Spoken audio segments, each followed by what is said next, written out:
गिबियावनो बयखौबो बड' निउस इउटुब चेनेलनि गोदान खौराङाव बरायबाय। नोंथांमोननि थाखाय बे समाव माखासे खौरां लाबोदों। भिडिअखौ जोबजासे नायलांनो दाबाव आरो चेनेलाव गोदानब्ला अन्नानै साबस्क्राइब खालामना बेल आइकनआ अलाव होनानै ला आरो भिडिअखौ लाइक कमेन्ट शेयार खालामनो गुरै खावलायबाय। दानिया फैदो दिनैनि खौराङाव।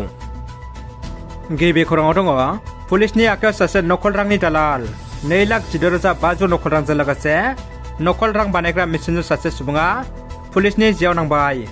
जालुकबारनिफ्राय पुलिसआ एरेस्ट खालामबाय लखिमपुरनि मुफिदुल इस्लामखौ। मुंख'नो गोनांदि मुफिदुल इस्लामा बेबायदिनो गोसोम रांनि फालांगिजों लोब्बा दंमोन होनना मिथिनो मोननाय जादों। पुलिसआ गोख्रों नायबिजिरना बिथांखौ दिनै एरेस्ट खालामबाय। बिपिएफ हानजानि सासे दैदेनगिरिया बिपिएफ दोलोनिफ्राय बिबान नागारबाय। मुसलपुर जिल्ला बिपिएफ हानजानि नेहाथारि जादब दासआ बिपिएफ हानजाखौ नागारबाय। बिपिएफ हानजाखौ नागारनायनि उनाव गोबां बिपिएफनि दैदेनगिरिफ्रा बिपिएफ हानजाखौ नागारनो साखाफारा जागासिनो होनना बिथाङा खौरां बिजोंनि गेजेरजों बुंदों। मख'नो गोनांदि बिपिएफनि दैदेनगिरि जादब दासआ अबरनिफ्राय 2019 मायथाइयाव बिपिएफआव जइन जादोंमोन।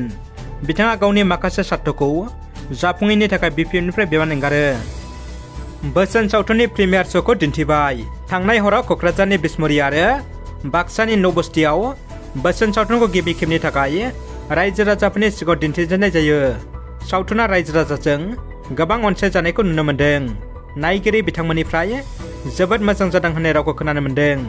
सावथुन बेखेवनायाव बोसोन सावथुननि फावगिरिफोरजों लोगोसे बर' सावथुननि फावगिरिफोर आरो रायजो राजाफ्रा बाहागो लायो। क'क्राझारनि ग्रिनफिल्डआव गिबि मन्त्रि डक्टर हिमन्त बिश्व शर्मा बिथांनि बाहागो लानायजों आसाम सोरखारनि 2.0 अरुणोदय बिथांखिनि गेजेरजों गोदान अरुणोदय मुलाम्फागिरिफोरनो अरुणोदय कार्ड राननाय हाबाफारि बानजायदों। मख'जाथावदि बे 2.0 अरुणोदय बिथांखिनि गेजेरजों रायजोनि गासै 7 लाख आइजो मुलाम्फागिरिफोरनो अरुणोदय कार्डखौ राननाय जागोन। बेनो दिनैनि हाबाफारिनि गेजेरजों सा10 मुलाम्फागिरिफोरनो गथायनाय जायो।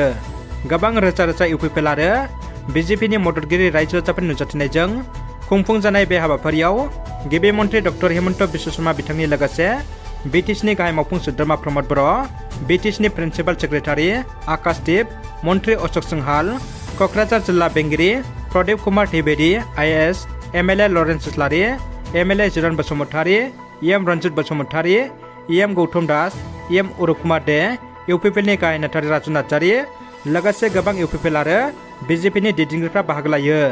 लोगोसेनो गसाइगावनि बलामगुरियाव आइटिआइखौ बेखेवना होदों गिबि मन्त्रि डक्टर हिमन्त बिश्व शर्मा बिथाङा।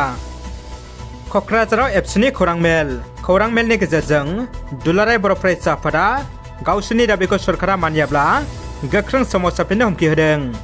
बड'लेण्ड मुलुगसोलोंसालिनि भाइस चेन्सेलर प्रफेसार लाइस्राम लादु सिंहखौ बिबाननिफ्राय बोख्लायनांगौनि दाबिजों सोमावसारनायखौ बिटिसि सरकारनि खावलायनाय बायदियै आरो मुलुगसोलोंसालियाव गिबि खेबनि थाखाय 16 अक्ट'बरनिफ्राय 19 अक्ट'बरसिम national assessment and accreditation council नाग फैगोनखौ लानानै दोनथ'नाय जाबाय।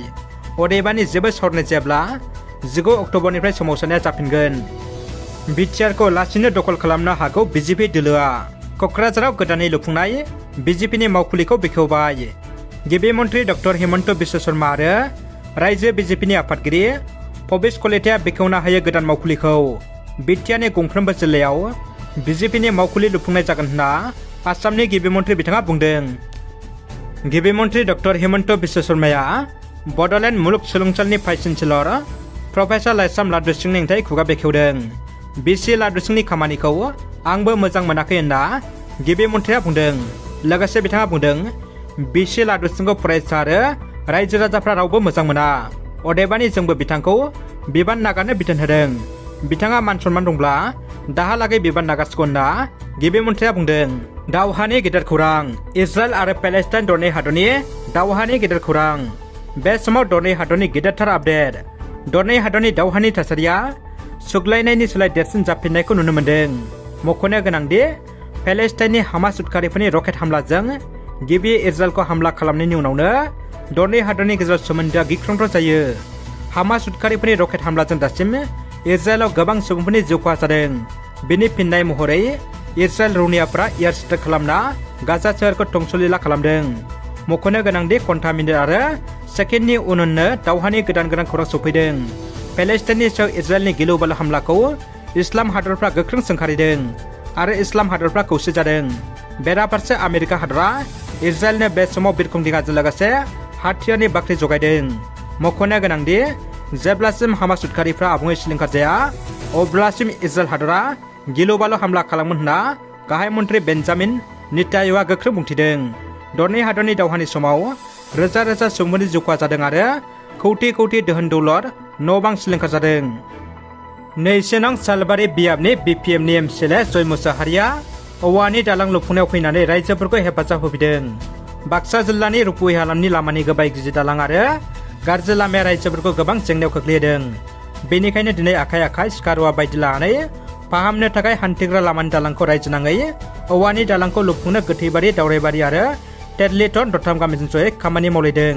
बे लामाजों सानफ्रामबो गोबां फरायसुला फरायसुलिफोरजों लोगोसे सरकारि साख्रि मावग्रा बेफार फालांगिरि बेमारिफोरखौ लाफानानै हाजार हाजार सुबुंफ्रा हान्था मेला खालामनायाव जेंना फैदों।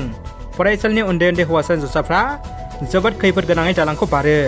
2-3 फरायसालिनि हौवासा हिन्जावसाया दालांनिफ्राय गोग्लैनानै जखम जादों होननानै मुंख'दों जायगानि रायजोफ्रा। बेनिखायनो दिनै BPF दोलोनि 2 नं सालबारि बियाबनि एमसिएलए जय मुसाहारि बिथाङा औवानि दालांखौ लुफुंनायाव फैनानै रायजोफोरखौ हेफाजाब होफैदों। गोनांथार समाव अन टाइम लन लानो हागोन आरो हरफिनब्ला फिन लानो हागोन। बे समाव नोंथांमोननि थाखाय गोनांथार समाव लानो हानाय फोथायथाव ट्रास्टेड ब्रान्च लन एपनि आपडेट।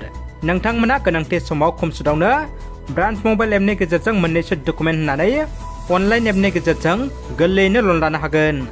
जेराव बे एपआव लाख लाख सुबुंफ्रा खम सुदावनो लन लागासिनो। नोंथांमोना गोनांथि जादोंब्ला डाउनलड खालामना लनखौ लानो हागोन। लिंकखौ भिडिअनि डिसक्रिप्शनाव होबाय। उदालगुरि जिल्लानि मनपुर गेवलां फोथाराव रोजा रोजा आइजोफोरनि बाना। उदालगुरि जिल्लानि सिङाव थानाय उदालगुरि जौगाखां खोन्दोनि मोनफ्रोमबो पि स्टेशननिफ्राय हाजार हाजार आइजोफोरनि मनपुर फोथाराव थुबुर। मानो एफाग्राब आइजोनि थुबुर? बिसायख'थि ना माबाफोर सुबुंगौमा? नंगौ, थारैनो नुदों आइजोनि थुबुर। जाहोना 1250 रां मोननायनि। लोब लोब आइजोफ्रा बाहागो लाफैदों। दिनै आसाम सोरखारनि अरुणोदय बिथांखिनि खारहोनाय हाबाफारिखौ उदालगुरि मनपुर गेवलां फोथाराव आसामनि सोलोंथाइ बिफाननि मन्त्रि डक्टर रनज पेगुआ रानना होबाय। बे राननाय हाबाफारियाव मन्त्रि बिथांजों लोगोसे बिटिआरनि डेपुटि चिफ गबिन्द बसुमतारिया बाहागो लायो। दानिया फैदो जोबथा खौराङाव। ससियेल मिडियायाव बिटिआरनि चिफ प्रमद बर'नि भाइरेल भिडिअ।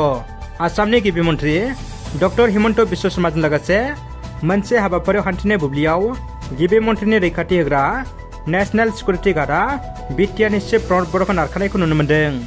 मख'नो गोनांदि बे नुथाया समाजारि बिजोङाव गोबां सावरायजादों। थारैनो गोबां सुबुंफ्रा बिटिआरनि चिफ प्रमद बर'खौ बेबायदि नारखानायखौ फिनजाथाय होनायखौ नुनो मोन्दों। गोबाङानो बुंदों बिटिआरनि चिफ प्रमद बर'आ जेबो पावार गैला होननानै। सासे संबिजिरनि गोजौ बिबानाव थानाय बिटिआर दथि सिडलनि गाहायखौ बेबायदि नारखानायखौ थारैनो बयबो सोमोनांदों।